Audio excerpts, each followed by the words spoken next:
शहर शहर प्रदूषण का कहर इस वक्त लोग महसूस कर रहे हैं। सिर्फ दिल्ली एनसीआर नहीं बल्कि अलग अलग शहरों से खबर सामने आ रही है कि वहां पर AQI बहुत ज्यादा बढ़ गया है। सर्दी की शुरुआत में हर साल पिछले कुछ वक्त में ऐसा देखने को मिला है कि AQI बहुत ज्यादा बढ़ता है, सांसों में घुटन महसूस होती है और ये जो हवा में घुला हुआ जहर है ये आपकी और हमारी सांसों के जरिए हमारे शरीर के अंदर प्रवेश कर जाता है और फिर हमें बीमार करता है। ये बीमारी अलग अलग तरीके से सामने आती है। कोई सीरियस प्रॉब्लम के चलते डॉक्टर तक पहुंच जाता है, तो कोई गले में खराश या जुकाम या फिर सांस लेने में तकलीफ जैसी समस्या के बाद घर में ही रह जाता है। वो होम रेमेडीज करता है ताकि उन परेशानियों से निकल पाए। इन सब के बीच में दिल्ली के मुख्यमंत्री अरविंद केजरीवाल ने हाई लेवल मीटिंग बुलाई है। इसी बढ़े हुए प्रदूषण को देखते हुए दिल्ली में बढ़ते प्रदूषण के मद्देनजर ये इमरजेंसी मीटिंग बुलाई गई है। इसमें पर्यावरण मंत्री, संबंधित विभागों के अधिकारी शामिल रहने वाले हैं। इस बैठक में दिल्ली में ऑड इवन सिस्टम लागू करने पर फैसला हो सकता है। आपको याद होगा दिल्ली सरकार इससे पहले भी ऑड इवन सिस्टम लागू कर चुकी है, जिसमें ऑड नंबर इवन नंबर की गाड़ियां ही आपको सड़कों पर चलती हुई नजर आती थी। ये सब कुछ इसलिए ताकि ज्यादा गाड़ियां सड़कों पर ना आए और प्रदूषण पर राहत लोगों को मिल सके। दिल्ली एनसीआर में प्रदूषण की जो स्थिति है वो गंभीर श्रेणी में जा चुकी है और इसी के चलते अब दिल्ली में ग्रैब का चौथा चरण लागू कर दिया गया है। इससे पहले ग्रैब का तीसरा चरण लागू किया गया था। अब ऐसे में दिल्ली में कमर्शियल गाड़ियों पर एंट्री नहीं उनकी हो पाएगी। एंट्री पर पूरी तरह से पाबंदी है। दिल्ली में प्रदूषण फैलाने वाले ट्रक पर रोक है। इसमें डीजल के वो ट्रक जो कि पुराने हैं, मेंटेनेंस नहीं है, ठीक कंडीशन में नहीं है, उनकी पूरी तरह से एंट्री बैन हो जाएगी। डीजल की जो बाकी राज्यों से आने वाली बसेस हैं उन पर भी दिल्ली सरकार पहरा बिठाने वाली है। ऐसी बसेस को भी यहाँ दिल्ली में एंट्री नहीं मिलेगी, क्योंकि दिल्ली में AQI बढ़ना मतलब दिल्ली सरकार की जवाबदेही बनना। ऐसे में दिल्ली सरकार हर जरूरी कदम उठा रही है। एंटी स्मॉग गन आपको सड़कों पर दिखाई देगी, जगह जगह पानी का छिड़काव करती हुई, जिससे कि ये जो धूल के कण हैं जो हवा में एक जगह रुक गए हैं इन्हें नीचे लाया जा सके। ये जो प्रदूषण की स्थिति है इससे निजात तभी मिल सकती है जब या तो बारिश हो या तो तेज हवा हो, और दोनों ही अभी फिलहाल नहीं हो रहे हैं। ऐसे में राहत के आसार नहीं है। दिल्ली एनसीआर में लगातार छठा दिन ये है जब हवा बेहद खराब है। दिल्ली में कई इलाके ऐसे हैं जहां पर AQI 600 के पार भी है। दिल्ली के आनंद विहार में AQI 999 तक पहुंचा हुआ है। नोएडा के कई इलाके ऐसे हैं जहां पर AQI 400 के पार है। जहरीली हवा से दिल्ली को अभी राहत नहीं मिलने वाली है, ये तय मानकर चलिए। और अगले 4 दिन गैस चैम्बर बनी रहेगी दिल्ली, और उसके बाद दिवाली है, यानी दिवाली पर जो आतिशबाजी होगी उससे और ज्यादा मुसीबत लोगों की बढ़ने वाली है। वो जो बारूद का धुआं है वो आपकी और हमारी परेशानी दिल्ली एनसीआर के इलाकों में ज्यादा बढ़ाएगा। साथ ही जो आसपास के गांव हैं जहां पर पराली जलाई जा रही है, पराली जलाने और हवा की धीमी रफ्तार ने यह हालात पूरी तरह से बिगाड़ दिए हैं। स्मॉग की वजह से विजिबिलिटी पर अब भी असर हो रहा है, यानी कि जो तस्वीर आप देखना चाहते हैं एक जगह बैठकर दूसरी जगह की, वो आपको धुंधली नजर आएगी। इन धुंधली तस्वीरों की वजह से विजिबिलिटी पर असर है और जो गाड़ियां हैं उन्हें चलने में भी दिक्कत आ रही है। ये तस्वीरें कुछ कुछ उन तस्वीरों की याद दिला रही हैं जब सर्दी में कोहरा छा जाया करता है और उस कोहरे में विजिबिलिटी कम होने से कई बार तो हादसे भी हो जाया करते हैं। दिखने में वैसा ही है, लेकिन ये फॉग नहीं, ये स्मॉग है, ये जहरीली हवा है, ये प्रदूषण है जो आपकी और हमारे परिवार के लोगों की, हमारे करीबियों की मुश्किलें बढ़ा रहा है। ये 8 तस्वीरें आप देख लीजिए, अनुमान आपको हो जाएगा। इसमें अलग अलग शहरों की तस्वीरें हम आपको दिखा रहे हैं। इसमें नोएडा की तस्वीर आप देखिए, दिल्ली मेरठ एक्सप्रेसवे की तस्वीर आपके सामने है, बठिंडा का भी यही हाल है, मुंबई जहां प्रदूषण बहुत ज़्यादा बढ़ा हुआ है, कानपुर की ऐसी तस्वीर जहां धुंधली आपको ये तस्वीरें दिख रही हैं, गाजियाबाद। अगर आप एक जगह खड़े होकर दूर की जगह देखने की कोशिश करें, चाहे पेड़ हैं या हाई राइज बिल्डिंग है, कुछ भी आपको क्लैरिटी के साथ नहीं दिखेगा। अंबाला, दिन में सूरज निकलता जरूर है लेकिन वो सूरज भी अपनी चमक खो रहा है इसी प्रदूषण के चलते। और दिल्ली की तस्वीर आप देखिए, दिल्ली, नोएडा, गाजियाबाद, गुरुग्राम, फरीदाबाद, ऐसा ही हाल है। और अलग अलग शहरों में, छोटे शहरों में भी ये हाल है जो बहुत ज्यादा चिंता बढ़ा रहा है। अब ऐसे में चिंता तो बढ़ी हुई है, लेकिन चिंता दूर कैसे होगी उसको लेकर बात हम करेंगे। हमारे साथ डॉक्टर अशोक के राजपूत जुड़ गए हैं, सीनियर कंसल्टेंट हैं, जो कि बताएंगे कि किस तरीके से इस प्रदूषण से राहत मिल सकती है। डॉक्टर अशोक, सरकार, प्रशासन अपनी अपनी कोशिशें कर रहे हैं और अपनी अपनी कोशिशों को प्रदूषण कम करने के लिए इस्तेमाल किया जा रहा है। लेकिन दुख इस बात का है, तकलीफ इस बात की है कि सब इंतजाम अभी के लिए नाकाफी हैं। ये जो धूल की मोटी परत है, ये ना चाहते हुए भी हमारी सांसों के जरिए अंदर जा रही है। इंडिया न्यूज पर जो दर्शक जुड़े हुए हैं, जो आपको सुनेंगे, उन्हें आप प्लीज बताइए कि इस प्रदूषण से बचने के लिए वो करें तो करें क्या। धन्यवाद मुझे कनेक्ट करने के लिए। मैं ये बताना चाहूँगा कि हर साल का अफेयर है। इस टाइम क्या है कि सडनली टेम्परेचर ड्रॉप होता है और हवा बंद हो जाती है, जिसमें कि ये जो प्रदूषण ये आज का नहीं है, ये सारा साल ऐसा होता है, पर हवा चलने से वो डिसिपेट हो जाता है, हमें फील नहीं होता। अभी ये एक परत इकट्ठी हो गई है, मॉइस्चर की वजह से, ठंड की वजह से वो नीचे लेवल पे इकट्ठी हो गई है, जो कि हमें तकलीफ दे रही है, सांस लेने में दिक्कत हो रही है और बीमारियां भी बढ़ रही हैं। इसके लिए हमें सारा साल सतर्क रहना चाहिए। जो चीज बात हम आज कर रहे हैं वो हमें सारा साल करनी चाहिए। जो व्हीकल्स का नंबर बढ़ गया है वो बहुत डेंजरस लेवल पे हो गया है। जो कंस्ट्रक्शन चल रही है, जो पराली जल रही है, जो इतनी गाड़ियां चलती हैं, उनके टायर सड़क पे घिसते हैं, उसका धुआं है, सड़क के चारों तरफ मिट्टी है जो फैलती है, ये सारी हवा में सस्पेंडेड रहती है, जो कि हमारे सांस के अंदर जाती है। तो हमें इसके लिए निष्कर्ष सारा साल रहना चाहिए। अब बात करें कि इनसे बचाव के कारण अब हो गया है और उसके लिए सरकार जो भी प्रयत्न कर रही है, तब तक के लिए क्या है कि जो सांस के मरीज हैं, अस्थमा और सीओपीडी के स्पेशली, उनको घर के अंदर रहना चाहिए और आइडियली एयर प्योरीफायर या ऐसा इंतजाम करना चाहिए ताकि पोल्यूशन लेवल कुछ हद तक कम हो जाए। बाहर इस लेवल पे जब धूप नहीं निकली हुई है, स्पेशली अर्ली मॉर्निंग में, जब पोल्यूशन लेवल AQI बहुत ज्यादा है 500 के ऊपर, तो ये बहुत दिक्कत कर सकता है ऑलरेडी एग्जिस्टेंट पेशेंट्स को। और जो पेशेंट नहीं है, हेल्दी लोग भी हैं, उनको भी ऐसे लंबी खांसी, जुकाम, आंखों में जलन और ये सारी चीजें हो जाती हैं। स्पेशली दो लोग जो कि 2 व्हीलर में ट्रेवल कर रहे हैं, उनके लिए बहुत डेंजरस है। तो मास्क कुछ हद तक N95 प्रोटेक्शन दे सकता है, but it's not a total solution for this. बाकी सॉल्यूशन तो यही है कि इस प्रदूषण को कम किया जाए, जैसे पानी का छिड़काव किया जाए या फिर गाड़ियों का नंबर बंद किया जाए, जैसे आप बात कर रहे थे, ऑड इवन लगाए जाए, एटलीस्ट 50% गाड़ियां ऑफ रोड कर दी जाएं।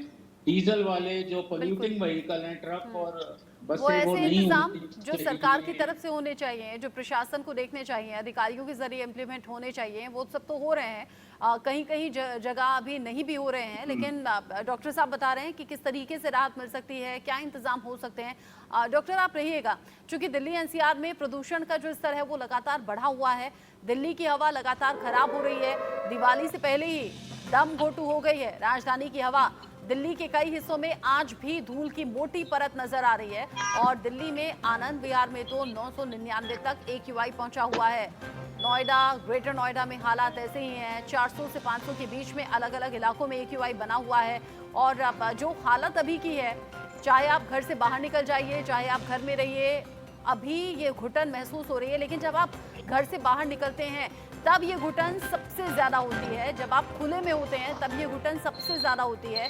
दिल्ली NCR की जो जनता है वो इस जहरीली हवा में सांस लेने के लिए मजबूर हो गई है।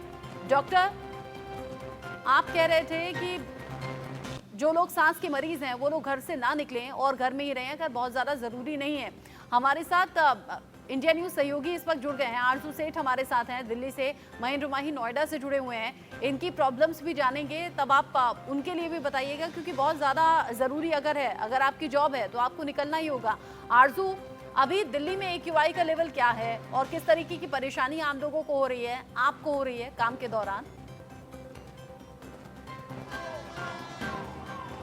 जी बिल्कुल रचना, एक तो देखिए हमारा काम है बोलने का। जिस तरीके से AQI जब ज़्यादा होता है तो सांस की दिक्कत जो है वो सामने आती है, महसूस होने लगती है। वही चीज़ क्योंकि हमें बोलना भी रहता है लगातार, तो उस तरीके की दिक्कत जो है वो देखने को मिल रही है। साथ ही खांसी जो है वो बार बार आ रही है। लेकिन अगर आपको बताएं, इस वक्त हम जिस एरिया में मौजूद हैं ये एक हॉटस्पॉट है जो चिन्हित किया गया है सरकार की तरफ से। ये आनंद विहार का एरिया है जहाँ पर हम मौजूद हैं और आपको इस वक्त के AQI की तस्वीर दिखाएंगे, डेटा के जरिए समझाना चाहेंगे। करेंगे। देखिए ये इस वक्त आनंद विहार का अगर हम आपको दिखाएं AQI तो 449 दर्ज किया गया है, जो कि सीवियर कैटेगरी में आता है। ये 10 बजे का AQI हम आपको दिखा रहे हैं। तो लगातार जो AQI है वो सीवियर कैटेगरी में दर्ज किया जा रहा है, यानी कि बहुत ही खराब श्रेणी में दर्ज किया जा रहा है, बहुत ही खतरनाक है। जिस तरीके से जो लोग हैं उनको दिक्कतों का सामना करना पड़ रहा है। तस्वीर के जरिए आपको समझाने की कोशिश करेंगे। देखिए मौसम की बात करें तो मौसम एकदम खुला हुआ है, तेज धूप जो है वो निकली हुई है देश की राजधानी में। लेकिन अगर आप सामने की बिल्डिंग देखेंगे तो बिल्डिंग्स एकदम मतलब सफेद चादर जो है वो उस पर छाई हुई है और कुछ भी साफ नजर नहीं आ रहा है। तो ये तस्वीर बयां करती है क्या हालात इस वक्त देश की राजधानी दिल्ली में बने हुए हैं। लगातार प्रदूषण का स्तर जो है वो बढ़ता जा रहा है, जिसको लेकर चिंता जो है वो दिल्ली वालों की बढ़ रही है। इसी के साथ ही आज 12 बजे बहुत महत्वपूर्ण बैठक जो है वो बुलाई गई है। पर्यावरण मंत्री गोपाल राय जिसमें मौजूद रहेंगे और उनके साथ 28 जो विभाग है जो इससे जुड़े हुए हैं वो भी मौजूद रहेंगे। किस तरीके से, क्योंकि देखिए प्रदूषण जैसे ही बढ़ा था, ग्राफ्स 3rd स्टेज जो है वो लागू की गई थी ताकि नियंत्रण जो है वो पॉल्यूशन पे पाया जा सके, लेकिन उसका कुछ खास असर जो है वो राजधानी में देखने को नहीं मिला। जिसके बाद अब ग्राफ स्टेज 4 जो है वो लागू की गई है, उसको लेकर किस तरीके से एक्शन प्लान जो है वो लाया जाएगा और इसको कड़े तरीके से लागू किया जाए, उस पर चर्चा जो है आज मीटिंग में देखने को मिलेगी। जी रचना, इमरजेंसी मीटिंग बुलाई गई है और दिल्ली के मुख्यमंत्री अरविंद केजरीवाल थोड़ी देर पहले लाइव आए भी। उन्होंने संबोधित करते हुए बताया कि जरूरी इंतजाम हो रहे हैं। महेंद्र माही, नोएडा का हाल क्या है? दिल्ली से बेहतर है, दिल्ली से खराब है? देखिए, अगर नोएडा की हाल की फिलहाल की बात करेंगे तो पिछले 2 दिन से आज राहत है। रोडों पे आप देखेंगे धूप दिखाई देगी, क्योंकि पिछले 72 घंटे से लोग तरस गए थे धूप की किरणों को लेकर। मगर आज सुबह से ही नोएडा के तमाम क्षेत्रों में बहुत तेज धूप निकली है। लोगों को आज थोड़ी अच्छी हवा मिल रही है। कल के मुकाबले आज थोड़ी हवा में काफी सुधार नजर आई है। कल नोएडा की जो एयर क्वालिटी इंडेक्स यानी कि AQI थी वो 700 के पार पहुंच गए थे। मगर आज अगर आप देखेंगे ऑल ओवर नोएडा की तो वो 340 350 तक है, जो मतलब ये भी अच्छी नहीं है। मगर अगर कल के मुकाबले की बात करें तो आज फिर भी ठीक है। मगर स्थिति बरकरार है। तमाम चीजें जो कंस्ट्रक्शन की जा रही थी उस पर थोड़ी रोक लगाई गई है। ग्राफोल लागू कर दिया गया पूरे NCR में। मगर जरूरी है सख्ती से पालन करवाने की, जरूरी है सड़कों पर निकलने की। जो तमाम अधिकारी है जो टैंकरों से पानी छिड़काव करा रहे सड़कों पे, जो एंटी स्मोक गन लगवा रहे, उसकी संख्या बढ़ाने की जरूरत है, क्योंकि पॉल्यूशन कम नहीं है। 1-2 टैंकरों से बात नहीं बनेगी, हमें कई टैंकर लगाने होंगे और ऐसे हॉटस्पॉट को और चिन्हित करना होगा जहाँ बहुत ज्यादा धूल मिट्टी उड़ रही है, जहाँ बहुत ज्यादा पॉल्यूशन है या बहुत ज्यादा कॉमर्शियल व्हीकल वहाँ जाते हैं, वहाँ एंटी स्मोक गन लगाना पड़ेगा। वाटर टैंकर की और संख्या में इस्तेमाल करनी पड़ेगी, क्योंकि इस दौरान देखिए जब पॉल्यूशन बढ़ता है तो जो छोटे मोटे पेड़ पौधे होते हैं वहां भी धूल मिट्टी जम जाती है। जब उसमें धूल मिट्टी जम जाती है तो वो भी ऑक्सीजन नहीं दे पाते, जिसके कारण पॉल्यूशन और ज्यादा बढ़ने लगता है। तो जरूरत है नोएडा में जितने भी पेड़ है उनको भी छिड़काव करने के साथ ही साथ लोगों को भी अब थोड़ा अवेयर होना पड़ेगा। सरकारी नहीं, एजेंसियां नहीं, लोगों को भी अवेयर होना पड़ेगा। अपनी गाड़ी छोड़कर उनको सरकारी वाहन यानी कि आप चाहे मेट्रो से उसका इस्तेमाल कर सकते हैं, पब्लिक ट्रांसपोर्ट इस्तेमाल कर सकते हैं, क्योंकि अक्सर हम देखते हैं कि गाड़ी में एक व्यक्ति होता है वो बहुत दूर मतलब सफर करता है तो उससे निकलने वाला धुआं भी काफी हानिकारक होता है। इसको लेकर भी थोड़ा अवेयर होना चाहिए लोगों को, पब्लिक ट्रांसपोर्ट का इस्तेमाल करना चाहिए। और जहां पराली जलाई जा रही किसानों के द्वारा उनको समझाने की जरूरत है कि अगर आप पराली जाएंगे तो किस तरीके से नोएडा NCR की जो समस्या है जिससे बच्चे बीमार पड़ रहे हैं तो किसान समझ जाएंगे, क्योंकि किसान भी एक इंसान होते हैं। अब बार बार सारा ठीक है किसानों को बोलना सही नहीं है, क्योंकि पराली अब से नहीं, पराली काफी समय से जलाई जा रही है। मगर हम लोगों को भी थोड़ा अवेयर होना पड़ेगा, पब्लिक ट्रांसपोर्ट का इस्तेमाल करना पड़ेगा। हालांकि कुछ तस्वीरें ऐसी भी सामने आई थी जहां किसान पराली जला रहे थे, उन्हें अधिकारी समझाने के लिए पहुंचे तो उनके बीच में भी तीखी बहस हो गई। अलग अलग कोशिशें हो रही हैं ताकि प्रदूषण पर रोकथाम हो सके। डॉक्टर, आपने दोनों ही संवाददाताओं को सुना है जो कि फील्ड में रहते हैं, काम करते हैं और किस तरह की दिक्कतें आ रहे हैं। हालांकि महेंद्र माही बता रहे हैं कि पिछले 2 दिन से थोड़ी सी राहत है। इसका एक रीजन ये भी समझें कि सैटरडे था, संडे था, वीकेंड पर बहुत से लोगों की छुट्टी होती है, गाड़ियां सड़कों पर कम आई होंगी। आज मंडे है, आज तो गाड़ियों की संख्या ज्यादा होगी। सिर्फ इन 2 दिन की वजह से थोड़ी राहत अभी लोग महसूस कर रहे हैं? ऐसा नहीं है, ये अप एंड डाउन होता रहेगा और दिवाली के टाइम पे पॉल्यूशन डेफिनेटली बहुत ज़्यादा हो जाएगा। वो हम हर साल देखते आए हैं। और गाड़ी का नंबर यस डेफिनेटली एक फैक्टर है, सैटरडे संडे थोड़ी कम होती हैं, उससे फर्क जरूर थोड़ा पड़ता है। बट अभी भी जो AQI है वो 300 से ऊपर डेंजरस लेवल है, 50 से नीचे होना चाहिए। और हमने देखा है कि पिछले कुछ सालों से बहुत सारी स्टडीज हो चुकी हैं, एवरेज लाइफ स्पैन दिल्ली वालों के लिए या NCR वालों का 10 से 15 साल कम हो जाता है इस पॉल्यूशन की वजह से, जिसमें बहुत तरह की बीमारियां जिससे आदमी सफर कर सकता है और 10 से 15 साल कम जीता है इस पोल्यूशन वाली हवा से सांस लेने में, क्योंकि फेफड़ों पर असर होता है। डॉक्टर अशोक, एक बात और बताइएगा, आपने कहा कि जिन्हें सांस की बीमारी है या फिर जो लोग इस प्रदूषण से बचना चाहते हैं वो घरों के अंदर रहें। अभी मैं हूँ, स्टूडियो में मौजूद हूँ, लेकिन यहाँ भी एक घुटन महसूस हो रही है। अगर हम अपने घर पर भी होते हैं तो ऐसा नहीं है कि घर के अंदर एकदम वातावरण साफ है या शुद्ध है, वहाँ भी इस पोल्यूशन का असर होता है। उससे कैसे बचें? बिल्कुल ठीक है, वही हवा अंदर भी होती है और रिलेटिवली थोड़ा सा कम होता है। जैसे आप बात कर रहे थे कि AQI 500 था और पिछले 2 दिन से 350 है, थोड़ी सी राहत हो रही है।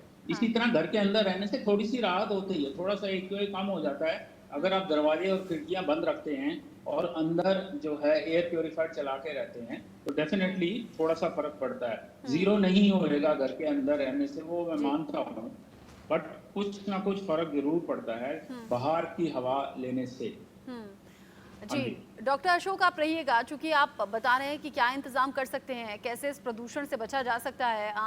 मैं कहूँगी, हालांकि डॉक्टर्स कहते हैं कि इस तरह की रिसर्च सामने नहीं आई कि गुड़ से या किसी तरह के काढ़े से प्रदूषण की कोई काट है, लेकिन दर्शकों को आगे आप ये भी बताइएगा कि क्या वो अपने डेली रूटीन में चेंजेस करें, क्या खान पान में चेंजेस करें जिससे इस प्रदूषण से थोड़ी बहुत राहत मिले।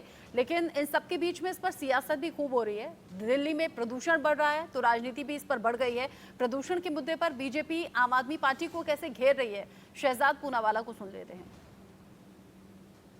वो 5 सालों में सबसे खराब स्थिति में आप पहुंचा है। ये इसलिए हुआ है, दिल्ली आज गैस चेंबर इसलिए बनी है क्योंकि अरविंद केजरीवाल और आम आदमी पार्टी ने पिछले 8-9 वर्षों में केवल प्रदूषित राजनीति की है, दोषारोपण की राजनीति की है। सत्ता में आने से पहले पंजाब में दिल्ली के मुख्यमंत्री अरविंद केजरीवाल कहते थे कि दिल्ली की प्रदूषण का मुख्य कारण पंजाब में जलने वाली पराली है। ये उनके बयान है। उन्होंने कहा कि मेरे आते ही, आम आदमी पार्टी के आते ही पंजाब में पराली की समस्या को समाप्त कर देंगे। अब उनकी सरकार को काफी समय होने के बाद भी पंजाब में पराली की समस्या खत्म होने के बदले बढ़ती जा रही है। कल ही 3000 से ज्यादा घटनाएं पंजाब में पराली जलाने की सामने आई हैं। जिस प्रकार से वहां पर पराली के लगातार जलने के इंसिडेंट्स हो रहे हैं, सवाल तो ये बनता है कि अरविंद केजरीवाल जी, उस घोल का क्या हुआ? जो घोल आप पंजाब में छिड़कने वाले थे और सारी पराली की समस्या को समाप्त करने वाले थे, उस पर 23 करोड़ रुपए विज्ञापन पर खर्च हुए। क्या हुआ उस बायोडिकम्पोजर का? क्या हुआ उन मशीनों का जो खरीद कर किसानों को 1 महीने पहले दी जाने वाली थी? शहजाद पूनावाला कह रहे हैं कि पिछले 5 साल में ये सीवियर कंडीशन दिल्ली के लिए आ गई है। दिल्ली सरकार आखिर कर क्या रही है? प्रदूषण के मुद्दे पर इमरजेंसी मीटिंग बुलाई गई है। आम आदमी पार्टी ने बीजेपी पर कैसे पलटवार किया है, गोपाल राय को सुनिए। के अंदर जो सोर्सेज हैं, खासतौर से जिससे प्रदूषण पैदा हो रहा है, गाड़ियों का प्रदूषण, डस्ट का पोल्यूशन, बायोमास बर्निंग का पोल्यूशन, उसको लेकर के सरकार जो है आज 12 बजे मुख्यमंत्री जी ने बैठक बुलाई है, जिसमें और जो है कैसे सख्ती के साथ प्रदूषण के जो बढ़ने वाले जो सोर्स हैं उन पर कंट्रोल किया जाए, उसका आज निर्णय लिया जाएगा, जिससे दिल्ली के इस प्रदूषण को जो विपरीत मौसम में भी कंट्रोल किया जा सके। बीजेपी अगर इसी समय काम कर लेती ना, साल भर की तो बात छोड़ दो, तब भी ये नौबत नहीं आती। बीजेपी के सरकारों के निकम्मेपन की मार दिल्ली झेल रहा है। दिल्ली सीएनजी की बस सड़क पे दौड़ा रहा है, लेकिन डीजल की बसें आज भी भाजपा की सरकारें दौड़ा रही हैं, उसका मार दिल्ली झेल रहा है। दिल्ली के अंदर जनरेटर सेट नहीं है, लेकिन पूरे यूपी और हरियाणा के अंदर जनरेटर सेट के धुओं की मार दिल्ली झेल रहा है। दिल्ली के अंदर जो काम हुए हैं, अगर भाजपा के लोग इसी समय जो काम चल रहे हैं ना उतना ही काम कर दें, तो उससे भी दिल्ली की काफी भला हो जाएगा। भाजपा के लोग बोलने के लायक नहीं है, पहले काम करो फिर आकर के बात करो। इस साल दिल्ली में 8 सालों में सबसे बेहतर हवा थी। आंकड़े बताते हैं कि दिल्ली में इस बार 31% पोल्यूशन कम हुआ। केंद्र सरकार को भी ये स्वीकारना पड़ा। अपने इकोनॉमिक सर्वे जो पार्लियामेंट में टेबल किया था 2022-2023 का, कि दिल्ली में इस बार 8 सालों में सबसे बेहतर हवा थी। सीएक्यूएम के आंकड़े भी दिखाते हैं कि पंजाब में इस बार अभी तक पिछले साल के मुकाबले 50 to 67% पराली कम जली है। जो पराली पंजाब में अभी जल रही है वो यहां से 500 किलोमीटर दूर है, और जो पराली हरियाणा में जल रही है वो यहां से करीब 100 किलोमीटर। महेंद्र माही, आरजू हमारे साथ जुड़े हुए थे ग्राउंड जीरो से, ताज़ा अपडेट हमारे दर्शकों तक पहुंचाया। आप दोनों का बहुत बहुत शुक्रिया। केवल 10 सेकंड बचे हैं डॉक्टर, अगर आप बता पाएं कि खान पान में क्या चेंजेस करने, क्या खाएं जिससे कि प्रदूषण से कोई काट हो, ऐसा कुछ है क्या? सवाल है, खान पान में ऐसा है कि हमारी डाइट जो है बैलेंस डाइट होनी चाहिए। फास्ट फूड और ऐसे मसाले वाले खाने ज़्यादा ना खाएं, और वेजिटेबल्स और फ्रूट्स का इस्तेमाल ज़्यादा करने से, एंटीऑक्सीडेंट ज़्यादा होने से इवन अंदर पॉल्यूशन जाता है तो हमारे लंग की कैपेसिटी जो टू हैंडल इट बेटर हो जाती है।